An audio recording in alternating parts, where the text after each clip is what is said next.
ধরুন চারপাশে শুধু পাহাড় আর পানি, আর আপনি একটি বোটে বসে আছেন যেখানে বাতাসে ভেসে আসছে প্রকৃতির স্নিগ্ধ ঘ্রাণ। যদি প্রকৃতির এমন শীতল আলিঙ্গনে হারিয়ে যেতে চান তাহলে এই ভিডিওটি আপনার জন্য। আজ আমরা বাংলাদেশের সবচেয়ে মুগ্ধকর কাপ্তাই লেক হয়ে সৌন্দর্য উপভোগ করতে করতে চলে যাব রাঙ্গামাটি। যাওয়ার পথে কি কি করলাম, কোথায় কোথায় নামলাম, কি কি খেলাম, আর মোস্ট ইম্পর্ট্যান্ট সব মিলিয়ে খরচ কত হয়েছে সব কিছুর বিস্তারিত জানাবো।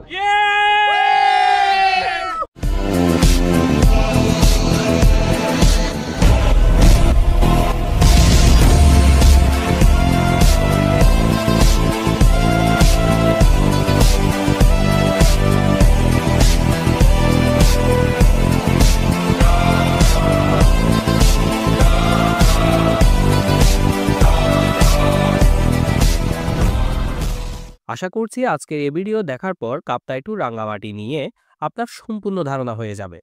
আপনিও চাইলে নিজের মতো করে প্ল্যান সাজাতে পারেন। চলুন ঘুরে আসি প্রকৃতির রাজ্যে।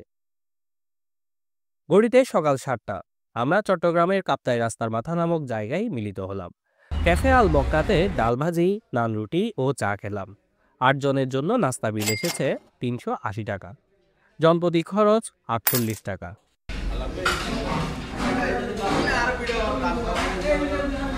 নাস্তা শেষে রিজার্ভ সিএনজি ভাড়া করলাম কাপ্তাই জেটিঘাট যাওয়ার জন্য। যেহেতু আমরা 8 জন ছিলাম তাই দুটো সিএনজি ভাড়া পড়েছে মোট 1100 টাকা। জনপ্রতি খরচ 138 টাকা। এখন গন্তব্য কাপ্তাই জেটিঘাট। রাস্তার মাথা থেকে কাপ্তাই যাওয়ার পথে রাস্তাটির সৌন্দর্য আপনাকে মুগ্ধ করবে। বর্ষার সিজনে যখন পাহাড় ও গাছপালা সবুজ থাকে তখন বাইক নিয়ে কাপ্তাই ঘুরে আসার জন্য আমি হাইলি রিকমেন্ড করব। বর্ষায় এই রাস্তাটির সৌন্দর্য কেমন সেটা দেখতে আমার আগের video bike trip Kaptai blog, এই ভিডিওটি আই বাটনে কিংবা ভিডিও ডেসক্রিপশনে লিঙ্ক থেকে দেখে আসতে পারেন। অল্প কিছুক্ষণের মধ্যে আমরা চুয়েট ক্রস করলাম। চুয়েটে এই যে ডিমটি দেখতে পাচ্ছেন এর ভিতরে কি আছে সেটা যদি আপনার জানা থাকে তাহলে অবশ্যই কমেন্ট করে জানাবেন। যেহেতু এখন শীতকাল, রাস্তায় প্রচুর পরিমাণে কুয়াশা ছিল। যদি সিএনজি নিয়ে আসেন তাহলে শীতের কাপড় নিয়ে আসবেন।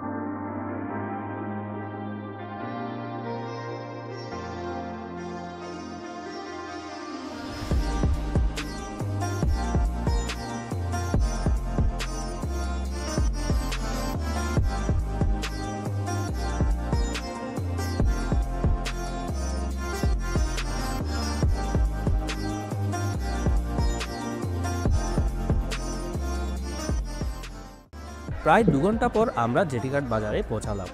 এখান থেকে মূলত কাপ্তাই ভ্রমণের বোটগুলো ভাড়া করা হয়।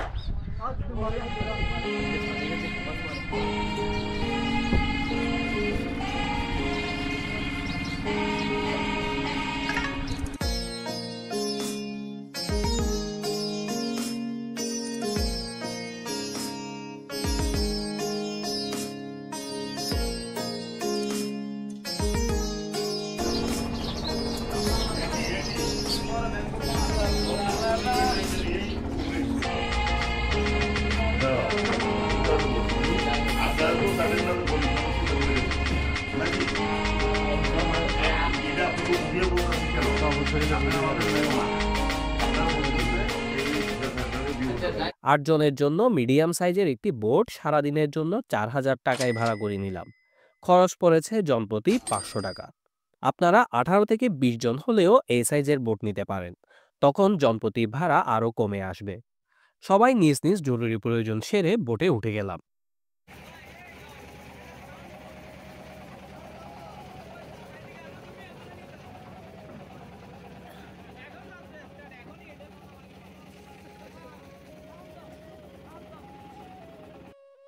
কাপ্তাই লেক বাংলাদেশের বৃহত্তম কৃত্রিম জলাশয়। এটি রাঙ্গামাটি জেলায় অবস্থিত এবং কর্ণফুলী নদীর উপর নির্মিত কাপ্তাই বাঁধের কারণে এটি তৈরি হয়েছে।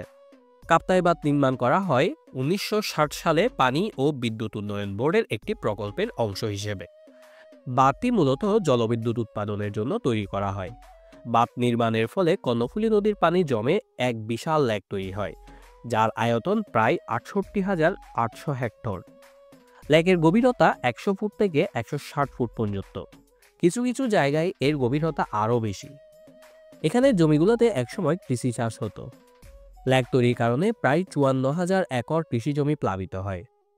চট্টগ্রাম পার্বত্য অঞ্চলের হাজার হাজার আদিবাসীকে তাদের জমি হারাতে হয় এবং তাদের পরবর্তীতে পুনর্বাসনও করা হয়।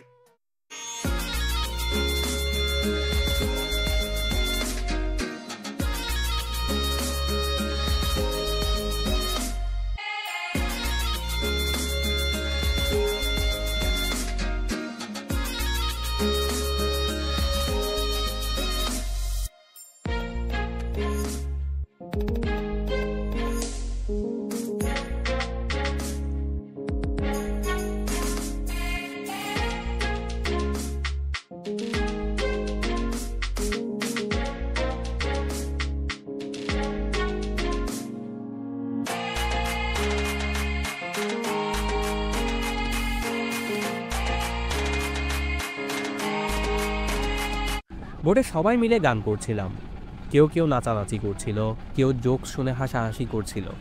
বোটের ইঞ্জিনের শব্দ, পানির ঢেউয়ের শব্দ, দূর থেকে মাঝিদের চিৎকার, স্বচ্ছ জলরাশি, মন মাতানো বাতাস, সব মিলিয়ে পরিবেশটা খুবই ভালো লাগছিল।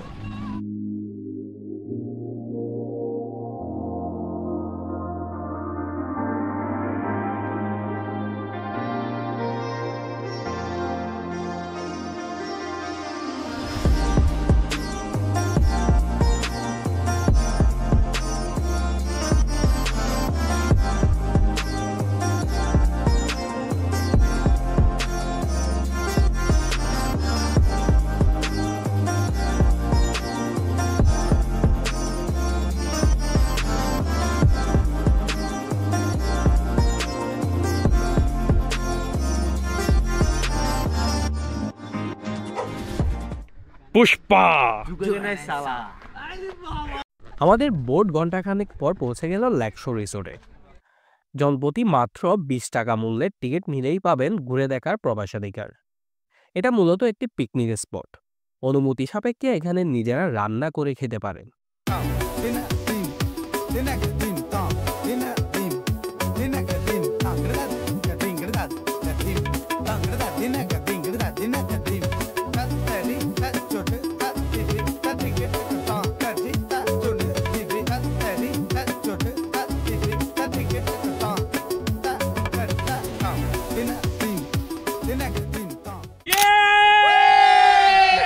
লেকশোর রিসোর্ট কাপ্তাই লেকের তীরে প্রায় 10 হেক্টর জায়গা জুড়ে বিস্তৃত। এখানে আপনি পাবেন প্রশস্ত খোলা জায়গা, ঘন সবুজ উদ্যান এবং সরাসরি লেকের সৌন্দর্য উপভোগের সুযোগ।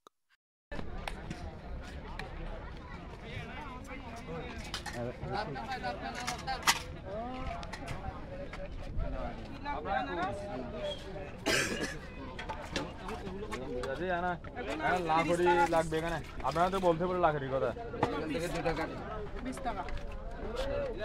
আপনারা তো ওনাকে আগেও বলছে।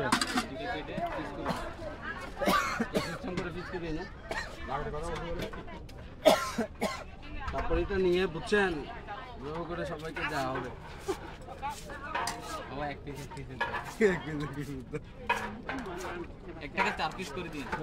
এখানে আদিবাসীদের ছোটখাটো একটা বাজার দেখতে পাবেন।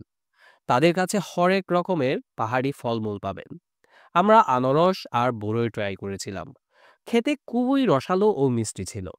জোড়া 40 থেকে 50 টাকায় এই সিজনে আনারস কিনতে পারবেন। এছাড়া এখানে রাত্রি যাপনের জন্য আপনি রিসোর্ট রয়েছে, রিসোর্টেও থাকতে পারেন। এছাড়া এখানে লেকের পাশে রয়েছে একটি ইনফিনিটি সুইমিং পুল।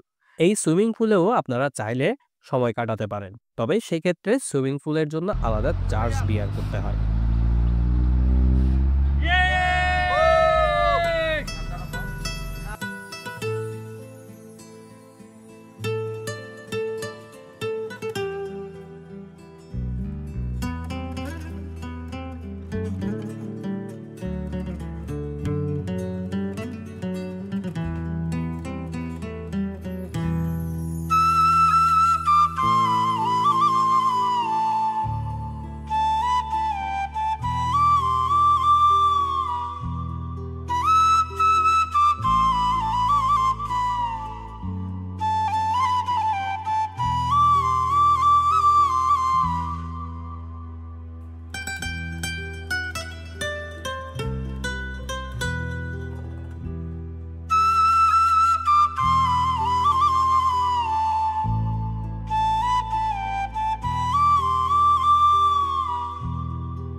আমরা কাপ্তাই থেকে যতই রাঙ্গামাটির দিকে যাচ্ছি প্রাকৃতিক সৌন্দর্য যেন বেড়েই চলেছে। বোট থেকে দূরের লেক ভিউ রিসোর্টগুলো দেখতে পাচ্ছিলাম। জেলেরা নৌকা নিয়ে জাল ফেলে মাছ ধরছে। পর্যটনবাহী বোটগুলো পাশ দিয়ে যাওয়ার সময় ছেলেমেয়েরা ভিতর থেকে হাত নাড়ছিল। সবকিছুর কম্বিনেশনে একটি মোহ কাজ করছিল এই হ্রদের প্রতি। আমরা ভেবেছি বর্গি লেক ভ্যালি রিসোর্টে লাঞ্চ করব, কিন্তু এখানে আগে থেকে আমাদের বুকিং দেওয়া ছিল না বলে জনপ্রতি 20 টাকা এন্ট্রি ফি জলে ফেলে দিলাম। কর্তৃপক্ষের দৃষ্টি আকর্ষণ করছি, যদি খাবারের বুকিং অফ থাকে তাহলে সেটা টিকিট কাউন্টারে জানিয়ে দিবেন।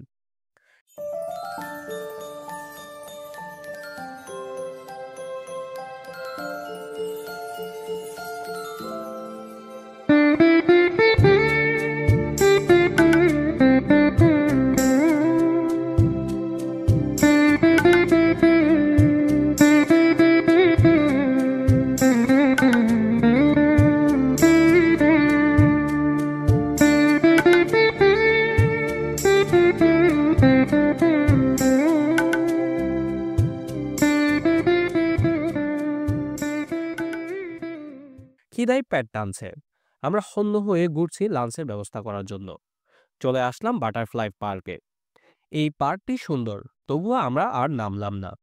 আমাদের একজনকে ভিতরে পাঠিয়ে কনফার্ম করে নিলাম খাবার আছে কিনা।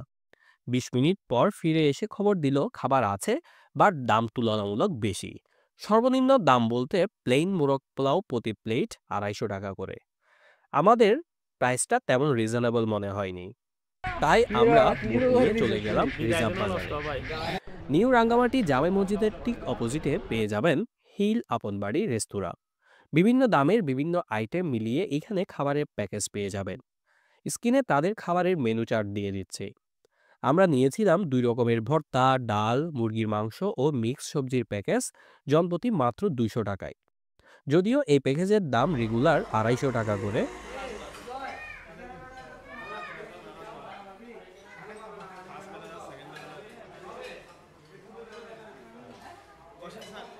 খাবারের মান অত্যন্ত ভালো ছিল, একদম ঘরোয়া রান্না বলে মনে হয়েছে।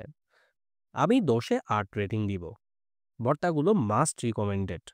রেস্তোরাঁর পরিবেশটা পরিপাটি ও পরিচ্ছন্ন ছিল। তাছাড়া ম্যানেজার, স্টাফ যারা ছিল সবাই আন্তরিকতা দেখিয়েছে আমাদের। ধন্যবাদ হিল ভিউ আপনবাড়ি রেস্টুরেন্ট। খাবার শেষ করে ঘড়িতে দেখলাম 4টা বেজে 20 মিনিট হতে চলেছে। আমরা সবাই বাসার জন্য কিছু কেনাকাটা করলাম। আমি 5 পিস আনারস নিলাম। রাঙ্গামাটির আনারসের মতো স্বাদ আপনি অন্য কোথাও গিয়ে পাবেন না। আপনারা চাইলে মিষ্টি তেঁতুলও নিতে পারেন। এরপর আমরা পাহাড়িকা নন এসি বাসে করে জনপ্রতি 180 টাকার টিকিট কেটে বাসায় ফিরে এসেছি। এভাবে শেষ হলো আমাদের কাপ্তাই টু রাঙ্গামাটি একদিনের ট্যুর।